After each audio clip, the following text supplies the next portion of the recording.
আলহামদুলিল্লাহ, মুহররম মাসের দ্বিতীয় জুমআয় আল্লাহ তাআলার অনুগ্রহে সুস্থ অবস্থায় আল্লাহ তাআলার ঘরে আসার বসার, কিছু কথা বলা এবং শোনা তৌফিক যে রব্বুল আলামিন আমাদেরকে এনায়েত করেছেন, সে রব্বুল আলামিনের দরবারে সবটুকু ভালোবাসা ঢেলে দিয়ে শুকরিয়া জ্ঞাপন করি উচ্চ আওয়াজে সকলে বলি আলহামদুলিল্লাহ। সম্মানিত হাজিরিন, মুহররম মাসটা পূর্ব থেকে স্মরণীয়, পাশাপাশি করণীয়। তবে মুহররম মাসে যে ঘটনা ঘটেছিল রাসূলের ওয়াফাতের পরে, সেই ঘটনাকে কেন্দ্র করে আজকে আমাদের সমাজে যেভাবে মানুষ কয়েকটা ভাগে বিভক্ত হয়েছে, সেই অপসংস্কৃতি এবং কিছু গ্রুপের ভুল ধারণাকে ভেঙে দেওয়ার জন্য আজকে প্রায় 4 সপ্তাহ ধরে একই আলোচনায় আমরা সবাই ডুবে রয়েছি। সেই আলোচনার সমাপ্তি আজকে ঘটবে ইনশাআল্লাহ। তবে শুনতে হবে, হযরতে হুসাইন রাদিয়াল্লাহু তাআলা আনহু উনি কুফা কেন যাইতে চেয়েছিলেন কিংবা কেন গিয়েছিলেন। যখন উনি কুফাবাসীর কাছে যাওয়ার জন্য রওনা হলেন, এর আগে ঘটেছিল অনেক মর্মান্তিক ঘটনা। কুফাবাসীর সর্দার, রাজা, আমির যখন ইয়াজিদ ছিল, আর ইয়াজিদের শাসনামলে ইয়াজিদ স্বৈরাচার একজন শাসক ছিলেন। এমনকি রাজ্য চালানোর মতো যোগ্যতা তার থাকলে ইমামতি করার মতো যোগ্যতা তার ছিল না। তখনকার সময়ে দুইটা যোগ্যতা একত্রিত ভাবে একটা মানুষের ভিতরে বিদ্যমান না থাকলে সে কখনো শাসক হতে পারত না। অর্থাৎ তার ভিতরে ইমামতি করার মতো যোগ্যতা থাকতে হবে। এখন আমরা শুধু মনে করি যে ইমামতি মাদ্রাসায় পড়লেই ইমামতি করার মতো যোগ্য ব্যক্তি হয়ে যায়, যে না, কিছু কিছু কার্যকলাপ এমন রয়েছে যে কার্যকলাপ দ্বারা ওই সমস্ত কার্যকলাপ সংগঠিত হলে তার পিছনে ইমামতি চলে না। তো ইয়াজিদ ওই সমস্ত কার্যকলাপে সরাসরি জড়িত ছিল, যার ফলে ইয়াজিদ যদিও শাসক হিসেবে তার অনেক নেতা ছিল, কিন্তু ইমামতি করার মতো যোগ্যতা তার ভিতরে ছিল না। এই জন্য কুফাবাসীর কিছু লোক ইয়াজিদের কাছে বায়াত হয় নাই। তারা একের পর এক চিঠি পাঠিয়েছে হযরত হুসাইন রাদিয়াল্লাহু তাআলা আনহুর কাছে। একটা নয়, দুইটা নয়, প্রায় 500 চিঠি হুসাইন রাদিয়াল্লাহু তাআলা আনহু পাওয়ার পরে কুফাবাসীর অবস্থা দেখার জন্য, পর্যবেক্ষণ করার জন্য হুসাইন রাদিয়াল্লাহু তাআলা আনহু ওনারই চাচাতো ভাই মুসলিম ইবনে আকিলকে কুফায় প্রেরণ করেন।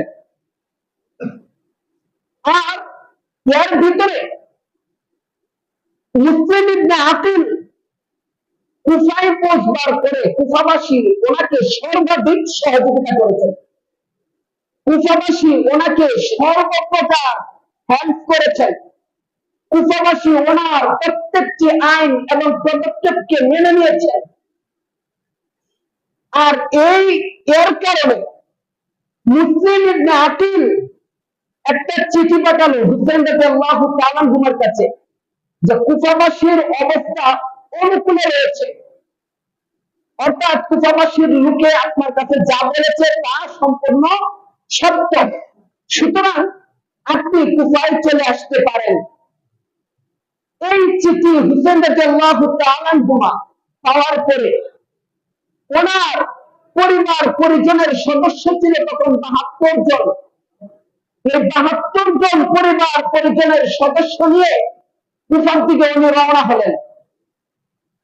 আর অন্যদিকে হুসাইন রাদিয়াল্লাহু তাআলা কুফায় যাবেন এই খবর ইয়াজিদের কাছে চলে গেল। আর তখন তার সময়ে কুফার গভর্নর ছিল, কুফাবাসীর গভর্নর ছিল আব্দুল্লাহ ইবনে জিয়াদ। ইয়াজিদ আব্দুল্লাহ ইবনে জিয়াদের কাছে চিঠি পাঠালো যে বিশ্বনবীর দৌহিত্র হুসাইন রাদিয়াল্লাহু তাআলা আনহু কুফায় আসার জন্য রওনা করে দিয়েছে, যাও তোমার দল বল সহ সবাইকে নিয়ে তুমি হুসাইন রাদিয়াল্লাহু তাআলা আনহুকে আটকিয়ে দাও, অর্থাৎ উনি যেন কুফার ভিতরে পৌঁছতে না পারে। একটা হলো যে ওই ব্যক্তিটাকে দেখা মাত্র হত্যা করে ফেলবা, আর দ্বিতীয়ত আমার সীমানার ভিতরে দেশে না আসতে পারে এই জন্য সীমানাটা কি করো, বাউন্ডারি করে দাও, কিংবা এখানে দারোয়ানের ব্যবস্থা করো, এখানে গার্ডের ব্যবস্থা করো, যাতে ওই লোকটা এই সীমানার ভিতরে আসতে না পারে। ইয়াজিদ কিন্তু বলে নাই যে হুসাইনকে হত্যা করে ফেলে, ইয়াজিদ বলেছিল যে হুসাইনকে আসতে দেওয়া যাবে না, এর জন্য তুমি সেনাবাহিনী এখানে প্রয়োগ করো, যাতে কুফার ভিতরে হুসাইন ঢুকতে না পারে। শুধু এতটুকু হুকুম কিন্তু ছিল। আসলে আব্দুল্লাহ ইবনে জিয়াদ যখন তার গভর্নর হাউসে ঢুকলেন কুফার ভিতরে, মুসলিম ইবনে আকিল সে ৪,০০০ কুফাবাসীকে নিয়ে আব্দুল্লাহ ইবনে জিয়াদের পুরোটা গভর্নর হাউস ঘিরে ফেলল। আব্দুল্লাহ ইবনে জিয়াদ সে খুব রাজনৈতিক, বিচক্ষণ রাজনৈতিক একটা মানুষ ছিলেন, খুব মেধাবী একটা মানুষ ছিলেন। আর এই আব্দুল্লাহ ইবনে জিয়াদ যখন দেখলেন যে ৪,০০০ দল বল নিয়ে মুসলিম ইবনে আকিল আমার গভর্নর হাউসটা ঘিরে ফেলল, তখন আব্দুল্লাহ ইবনে জিয়াদ হাউস থেকে বাহিরে এসে উচ্চ আওয়াজে একটা ঘোষণা দিল।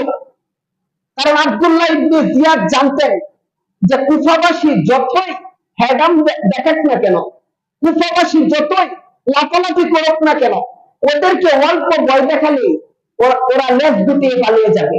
কুফার ধরনটাই ছিল এরকম, যার ফলে এটার নাম হয়েছে কুফা। এই কুফার মধ্যে কুফাই রয়েছে। তো মুসলিম ইবনে আকিল গভর্নর হাউস থেকে বের হয়ে সে কড়া ভাষণ দিল যে যারা যারা আমার গভর্নর হাউস ঘিরে ফেলেছ, আমাকে বেষ্টন করে রেখেছ, তোমরা মনে রেখো ইয়াজিদ তার দল বল সহ অস্ত্র সহ ওইখান থেকে সেনাবাহিনী পাঠাচ্ছে তোমাদের উদ্দেশ্যে। যারা যারা আমার গভর্নর হাউসকে ঘিরে ফেলেছ প্রত্যেকের নাম লিস্ট করা হবে এবং প্রত্যেককে ইয়াজিদের বাহিনী এসে কচিকাটা করবে। তখন কুফাবাসীর সমস্ত লোক ভয়ে এখান থেকে চলে গেল। কিন্তু মুসলমান তো কখনো পলায়ন করতে পারে না, যে পলায়ন করে সে কখনো মুসলমান হতে পারে না। কথা বলতে যাদের কলিজা কাটে সে কখনো মুসলমান হতে পারে না। ওরে ভয় নাই তোর ভয় নাই, হাসিতে হাসিতে প্রাণ যা করবে প্রাণ, ওরে ক্ষয় নাই তার ক্ষয় নাই, ঠিক না? মুসলিম ইবনে আকিল বেকার মতো দাঁড়িয়ে আছে, আর ওই দিক দিয়ে হুসাইন রাদিয়াল্লাহু তাআলা আনহু আস্তে আস্তে করে রওনা দিচ্ছে পরিবার পরিজন 72 জনের কাফেলা সহ। দর্শক, তখনও পর্যন্ত আব্দুল্লাহ ইবনে ওমর রাদিয়াল্লাহু তাআলা জীবিত ছিলেন, আব্দুল্লাহ ইবনে মাসউদ রাদিয়াল্লাহু তাআলা জীবিত ছিলেন, লক্ষ লক্ষ সাহাবায়ে কেরাম মক্কা এবং মদিনায় জীবিত ছিলেন। হুসাইন রাদিয়াল্লাহু তাআলা এখানে যুদ্ধ করতে আসছিল না। হুসাইন রাদিয়াল্লাহু তাআলার হাতে কিছু কুফাবাসী বাদ হবে, ওনাকে আমির মানবে, এই জন্যই শুধু খালি ওই সমস্ত কুফাবাসী দাবি মানার জন্য এবং তাদেরকে স্বৈরাচার বাদশার হাত থেকে ফিরিয়ে এনে হক আমিরের পথে পরিচালনা করার জন্য হুসাইন রাদিয়াল্লাহু তাআলা কুফার উদ্দেশ্যে রওনা হয়েছিল। আর তখন যে সমস্ত সাহাবায়ে কেরাম মক্কায় ছিল, মদিনায় ছিল, সমস্ত সাহাবায়ে কেরাম হুসাইন রাদিয়াল্লাহু তাআলার সম্মুখে বুক পেতে দাঁড়িয়েছিলেন এবং বলেছিলেন, হুসাইন, আপনার থেকে আমরা অনেক বয়সে বড়, কুফাবাসীকে আপনি যতটুকু না চিনেন তার থেকে আমরা বেশি চিনি। এই কুফাবাসী আপনার নামের সাথে গাদ্দারি করেছে, এই কুফাবাসী আবু বকরের সাথে গাদ্দারি করেছে, এই কুফাবাসী হযরত ওমরের সাথে গাদ্দারি করেছে, এই কুফাবাসী হযরত উসমান রাদিয়াল্লাহু তাআলা তাদের চক্রান্তেই শাহাদাত বরণ করেছে। এই কুফাবাসী চক্রান্তে আপনার আব্বা আসাদুল্লাহ মুবালির হযরত আলী রাদিয়াল্লাহু তাআলা শাহাদাত বরণ করেছেন। সুতরাং এই কুফার রঙিন কথায় আপনি কর্ণপাত না করে আপনি এখানে যাওয়া বন্ধ করে দিন, তাহলে আপনার জন্য মঙ্গল। হযরত আব্দুল্লাহ ইবনে আব্বাস রাদিয়াল্লাহু তাআলা বলেন, যদি আমার ইতিহাসের ভয় না থাকতো, যদি সমালোচনার কোনো ভয় না থাকতো, তাহলে হযরত হুসাইন রাদিয়াল্লাহু তাআলার কাঁধে ধরে ওনাকে আমরা আটকিয়ে দিতাম। কিন্তু উনি এক প্রকারের সম্মানিত ব্যক্তি, যার সামনে উচ্চ আওয়াজে কথা বলার মতো হিম্মত আমরা কোনো সাহাবায়ে কেরাম রাখি না। সুতরাং ওনাকে বাধা দিতে পারলাম না। উনি ওনার কথার উপরে অটল থাকলেন এবং 72 জনের কাফেলা সহ কুফাবাসীর দিকে রওনা হলেন। আর ওই দিক দিয়ে মুসলিম ইবনে আকিলকে আব্দুল্লাহ ইবনে জিয়াদ সে একের পর এক টর্চার শুরু করেছে, এমন ভাবে টর্চার করেছে যে উনি মৃত্যু শয্যায় যখন ছিলেন তখন আমি বুঝতে পেরেছি যে কুফাবাসী যেরকম ভাবে আমাকে একা ফেলে তাদের জান রক্ষা করার জন্য শত্রুর মুখে আমাকে ফেলে চলে গিয়েছে, আমার হুসাইন যখন এখানে আসবে, হুসাইনকেও তো শত্রুর মুখে একা ফেলে কুফাবাসী সবাই চলে যাবে। সুতরাং আব্দুল্লাহ ইবনে জিয়াদ, তোমার কাছে আমার একটা অনুরোধ, আমি মৃত্যুর আগে আমার রক্ত মাখা কালি দিয়ে আমি আমার হুসাইনের কাছে একটা চিঠি লিখতে চাই। আব্দুল্লাহ ইবনে জিয়াদ সেই পারমিশন দিল, তার রক্ত দিয়ে একটা চিঠি লিখলেন যে হুসাইন, কুফাবাসীর আলতু কথায়, নরম কথায় তোমার দিল নরম করে তাদেরকে স্বৈরাচারী ব্যক্তির হাত থেকে রক্ষা করার জন্য এখানে ছুটে এসে তুমি মৃত্যুর সম্মুখীন হয়ে না। কুফাবাসী সব মুনাফিক, তারা তোমার সঙ্গ কখনোই দিবে না। এই যে চিঠি পাচ্ছ সেটা আমার রক্ত দিয়ে আমি তোমার কাছে লিখে গেলাম। তবে আফসোসের কথা হলো মুসলিম ইবনে আকিলকে হত্যা করা হলো। আর মুসলিম ইবনে আকিল যে চিঠি পাঠিয়েছিলেন, সেই চিঠি যখন আস্তে আস্তে হুসাইন রাদিয়াল্লাহু তাআলা আনহুর হাতে পৌঁছলো, তখন উনি প্রায় কুফার কাছাকাছি সর্বক্ষণে একদম সর্বোচ্চ কাছাকাছি চলে আসলেন। তখন আর ফিরে যাওয়ার কোনো ভাও নেই, অবস্থা নেই। আর ওই সময় কুফায় ঢোকার সাথে সাথে দেখলেন যে ইয়াজিদের সৈন্য বাহিনী সমস্ত শক্তি তারা এখানে প্রয়োগ করে দাঁড়িয়ে রয়েছে। অর্থাৎ ইয়াজিদের সৈন্যবাহিনী হুসাইন রাদিয়াল্লাহু তাআলা আনহুকে এখানে আটকে দিয়েছিলেন। হুসাইন রাদিয়াল্লাহু তাআলা আনহু ইয়াজিদের আব্দুল্লাহ ইবনে জিয়াদের সম্মুখীন যখন হলেন, তখন আব্দুল্লাহ ইবনে জিয়াদ তাকে বলল যে আপনি এখানে ঢুকতে পারবেন না, এই সীমান্তে আপনি ঢুকতে পারবেন না। এই কথা শোনার পরে ফুরাত নদীর তীরে হুসাইন রাদিয়াল্লাহু তাআলা আনহু তাবু গাড়লেন। এখানে 72 জনের কাফেলা সহ এখানে তাবু গেড়ে এখানে বসবাসের সিদ্ধান্ত নিলেন। আর এদিক দিয়ে এখানে থেকেও হুসেন রাদিয়াল্লাহু তাআলা আনহু ৭২ জনের কাফেলার কোনো একটা সদস্য শান্তিতে ছিলেন না। প্রতিনিয়ত তাদেরকে বিপদের সম্মুখীন করা হচ্ছিল। যখন এমন অবস্থা সৃষ্টি হয়েছে যে হয়তো এখানে থাকলে তাদের সাথে জিহাদ আমাদের উপরে ফরজ হয়ে যেতে পারে, এই জন্য আব্দুল্লাহ ইবনে জিয়াদের কাছে ৩টি প্রস্তাব রাখলেন। কয়টি? ৩টি। ১ নম্বর প্রস্তাব হলো যে আব্দুল্লাহ ইবনে জিয়াদ, আমি বিশ্বনবীর নাতি, কলিজার টুকরা নাতি, আমাকে খুশি করার জন্য বিশ্বনবী নিজেকে আমার সম্মুখে বিলিয়ে দিতেন। তুমি হয়তো জানো না, তবে শোনো, আমি এখানে যুদ্ধ করতে আসিনি। তোমরা মুসলমান, আমরাও মুসলমান, কার সাথে আমরা যুদ্ধ করব? সুতরাং আমার ৩টি প্রস্তাব তুমি মেনে নাও। ১ নম্বর প্রস্তাব হলো, হয়তো আমাকে মক্কায় নয়তো মদিনায় ফিরে যেতে দাও। এখানে কথা হলো, এখানে বুঝার বিষয় হলো, যুদ্ধের ময়দান থেকে পলায়ন করা মুসলমানের কাজ হতে পারে না। যুদ্ধের ময়দান থেকে পলায়ন যে করবে সেই মুনাফিক।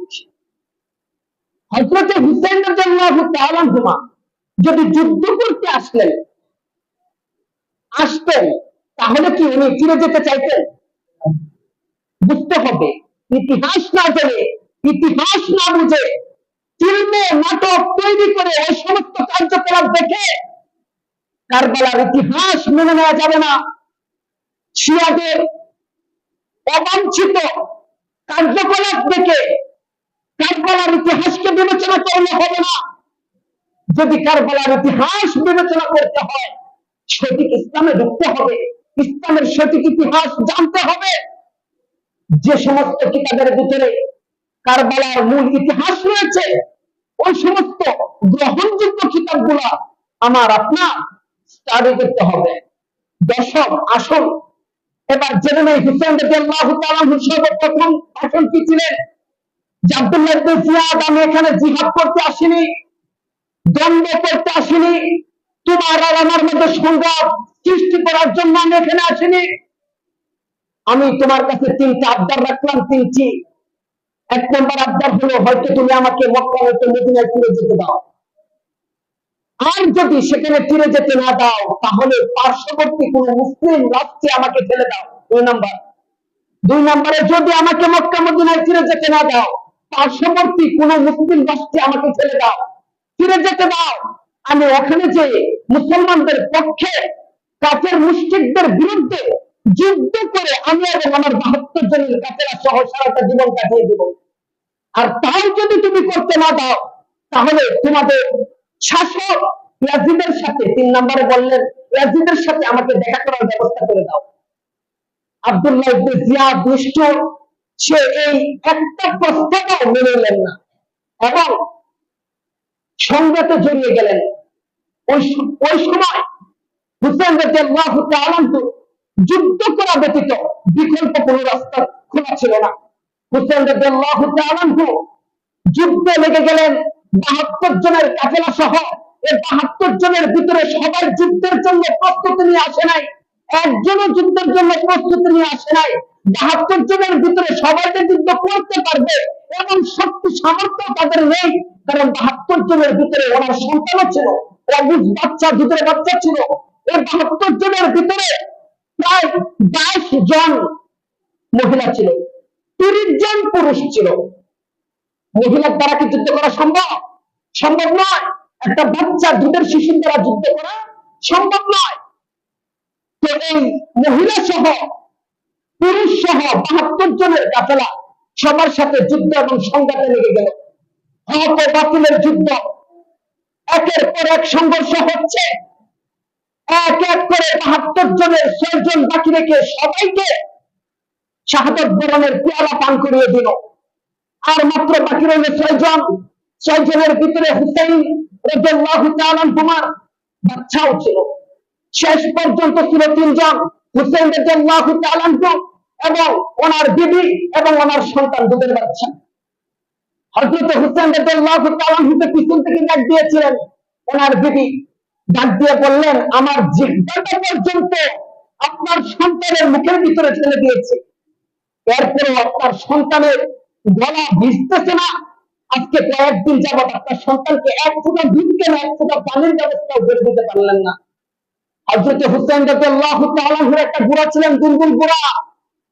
ওই দুলদুল ঘোড়া সম্মুখে ছিল, আর ওই সময় হযরত হুসাইন রাদিয়াল্লাহু তাআলা আনহুর মনে পড়ে গেল যে আমার নানা আমাকে একটা চাদর হাদিয়া দিয়েছিলেন আর বলেছিলেন যতক্ষণ পর্যন্ত এই চাদরটা তোমার গায়ে জড়ানো থাকবে ততক্ষণ পর্যন্ত ইসলামের দুশমনেরা তোমাকে কিছুই করতে পারবে না।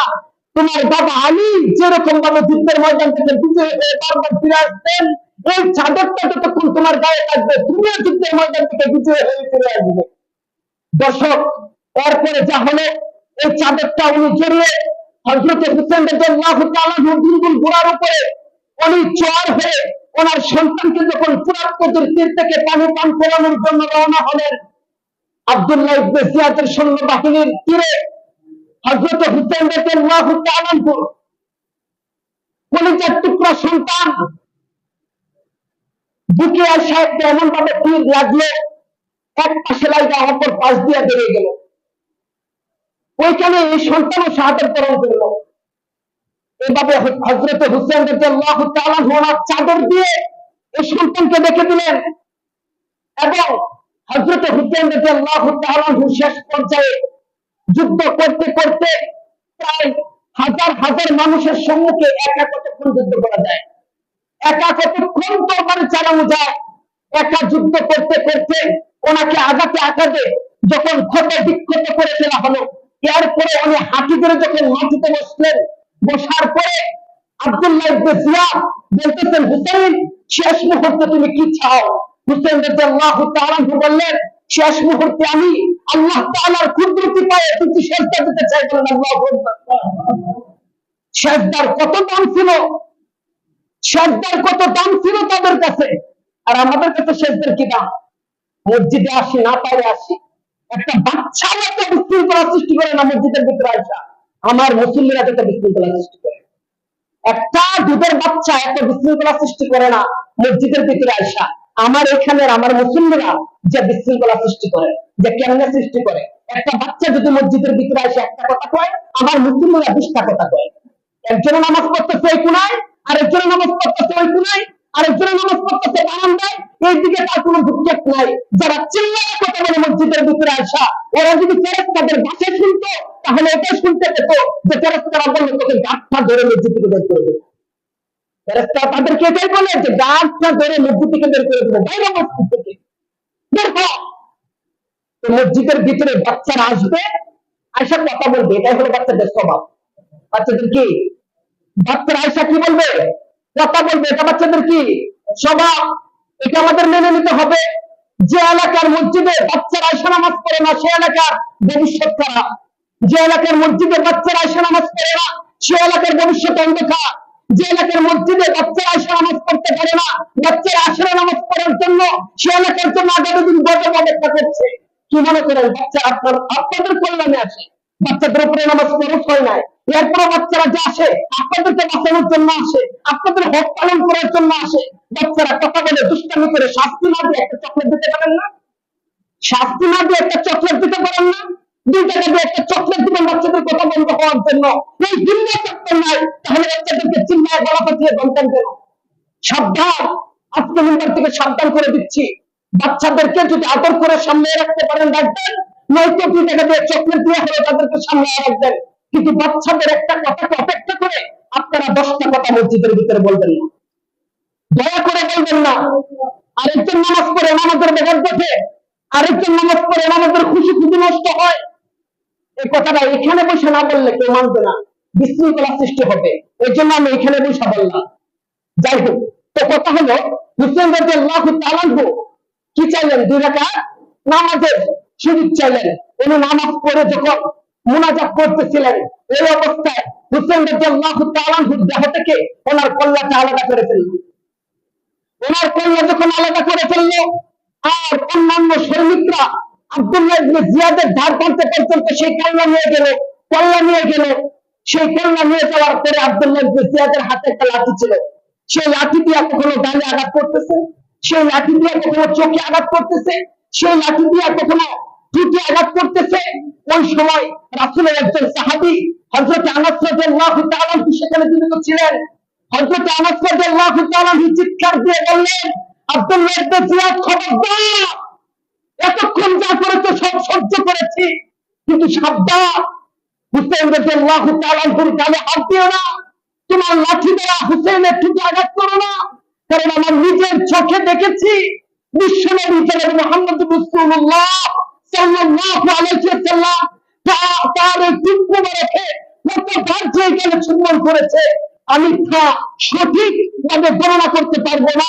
বিশ্বনবী জনাব মুহাম্মদ রাসূলুল্লাহ সাল্লাল্লাহু আলাইহি ওয়াসাল্লাম কতবার যে তার ঠোঁট দিয়া হুসাইনের ঠোঁটে স্পর্শ করেছে, আমি তার পরিসংখ্যান পর্যন্ত জানি না।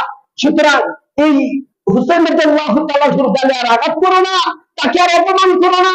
আব্দুল্লাহ ইবনে জিয়াদ সে ক্ষমতার লোভী হয়ে তার ক্ষমতার প্রদর্শনের লক্ষ্যে এই কল্লাটা নিয়ে গিয়েছিল ইয়াজিদের কাছে। আচ্ছা বলেন তো, হুসেনকে কি ইয়াজিদ হত্যা করতে সরাসরি, না আব্দুল্লাহ ইবনে জিয়াদের সৈন্যবাহিনীরা? আর কল্লাটা নিয়ে গেছিল কে? আব্দুল্লাহ ইবনে জিয়াদ। আব্দুল্লাহ ইবনে জিয়াদ যখন ইয়াজিদের কাছে কল্লা নিয়ে গিয়েছিলেন, ইয়াজিদ হুসাইন রাদিয়াল্লাহু তাআলা আনহুর কল্লাটা দেখে কেঁদে ফেলেছিলেন। ইতিহাস বলে উনি কেঁদে ফেলেছিলেন, অনেক কম কেঁদেছেন, হাওমাও করে কেঁদেছেন যে আব্দুল্লাহ ইবনে জিয়াদ, তোকে কি বললাম আর তুই কি করলি? তোকে তো বললাম হুসাইন রাদিয়াল্লাহু তাআলা আগমনকে দেখিয়ে দিতে, আর তুই হুসাইন রাদিয়াল্লাহু তাআলার কল্লাকে যে আমার সম্মুখে হাজির করবি, এটা আমি কখনোই আশা করিনি। আব্দুল্লাহ ইবনে জিয়াদ যে লাভের উদ্দেশ্যে, যে মুদ্রার উদ্দেশ্যে, যে ক্ষমতার লোভে এই কল্লা নিয়ে গিয়েছিল, ইয়াজিদ তাকে ক্ষমতা দিবে দূরের কথা, তার গভর্নরি দায়িত্ব থেকে তাকে বহিষ্কার করলেন এবং তাকে কোনো উপহার বলতে কিছুই দিলেন না। এরপরেও আমরা ইয়াজিদকেই দায়ী করি, ইয়াজিদকে সম্মান করি না, ইয়াজিদকে ঘৃণাই করি, কারণ হুসাইন রাদিয়াল্লাহু তাআলা আনহুর কল্লা কাটার পিছনে ইয়াজিদ যদি সরাসরি দায়ী নাও থাকে, এরপরে ওনার কল্লা কাটার কারণে মৃত্যুর বদলে মৃত্যু, কোরআনের আয়াতকে কেন্দ্র করে, আয়াতের উপরে ভর করে ইয়াজিদের কল্লাটাও কেটে আব্দুল্লাহ ইবনে জিয়াদের কল্লাটাও কেটে নেওয়ার প্রয়োজন ছিল, কিন্তু সঠিক বিচার সে করতে পারে নাই। সুতরাং ইয়াজিদকে আমরা ঘৃণা করি, এই জন্য ইয়াজিদের বাবাকে আমরা ঘৃণা করতে পারি না। ইয়াজিদের বাবা ছিল জলিলুল কদর সাহাবী, যার জন্য বিশ্বনবী মিম্বারে বসে দোয়া করেছিলেন, আল্লাহুম্মা জাআলহু হাদিয়ান মাহদিয়া, আল্লাহ আমার মুআবিয়াকে, রাসূল এভাবে বলেছেন, আমার মুআবিয়াকে তুমি হেদায়েত দান করো। রাসূল নিজে দোয়া করেছিলেন। এজন্য জলিলুল কদর সাহাবী মুআবিয়া রাদিয়াল্লাহু তাআলা আনহুকে শিয়ারা যেভাবে ইচ্ছা সেভাবে গালিগালাজ করে থাকে, শিয়ারা যেভাবে ইচ্ছা সেভাবে অপমান করে থাকে। জলিলুল কদর সাহাবী তো দূরের কথা, একজন আলেমের বিরুদ্ধে যদি কেউ কথা বলে, সাথে সাথে তার ঈমান নষ্ট হয়ে যায়। এটা তো সাহাবীদের কথা। সাহাবী সম্পর্কে তো আল্লাহ তাআলা কোরআনে আয়াত নাযিল করেছেন, উলাইকা আল্লাযীনা ইমতাহানাল্লাহু কুলুবাহুম বিত-তাকওয়া লাহুম মাগফিরাতুন ওয়া আজরুন আযীম। সাহাবাদের বিরুদ্ধে আল্লাহ তাআলা আয়াত নাযিল করে সাহাবাদেরকে সম্মানিত করেছেন কোরআনের আয়াত নাযিল করে। সাহাবা তো অনেক উচ্চ পর্যায়ে, সাহাবা তো আমাদের প্র্যাকটিক্যাল নমুনা। সাহাবা না, একটা যুগের আলেমকে, যে হক্কানি একজন আলেম, এই আলেমের বিরুদ্ধে যদি কেউ কথা বলে, আলেমকে অপমানজনক কেউ যদি কথা বলে, তাহলে সাথে সাথে ইসলাম এটাই বলে যে তার ঈমান নষ্ট হয়ে গিয়েছে। তাহলে যারা জলিলুল কদর সাহাবী মুআবিয়া রাদিয়াল্লাহু তাআলা আনহুকে অপমান করে কথা বলে, ওনাকে গালিগালাজ করে, ওনার ছেলের ঘটনাকে কেন্দ্র করে, তাদের ভিতরে ঈমান কতটুকু আছে? তারা কি মুসলমান না কাফের? যাই হোক দর্শক, এই জন্য সঠিক ইতিহাসটা আমাদের জানা রাখতে হবে। সঠিক ইতিহাস না জেনে কারো শোনা কথার উপরে ভিত্তি করে কাউকে দোষারোপ করা যাবে না, কাউকে দুধে দেওয়া তুলসী পাতাও ভাবা যাবে না। এই জন্য নিজে সঠিক ইতিহাস পড়ুন, জানুন, বুঝুন, এরপর যাকে দোষী করার দোষী করুন, যাকে সম্মানিত করা তাকে সম্মানের আসনে বসান। এটাই হলো ইসলামের মূল ভিত্তি, এটাই হলো ইসলামের চাওয়া আপনার কাছে। এটাই হলো ইসলামের পাওয়া আপনার কাছে। আল্লাহ তাআলা আমাদের সকলকে সঠিক ইসলাম বুঝার তৌফিক দান করুন। সকলে বলে আমিন। যারা সুন্নাত করেন নাই, কেবল জুমা 4 রাকাত সুন্নাত করে নেই।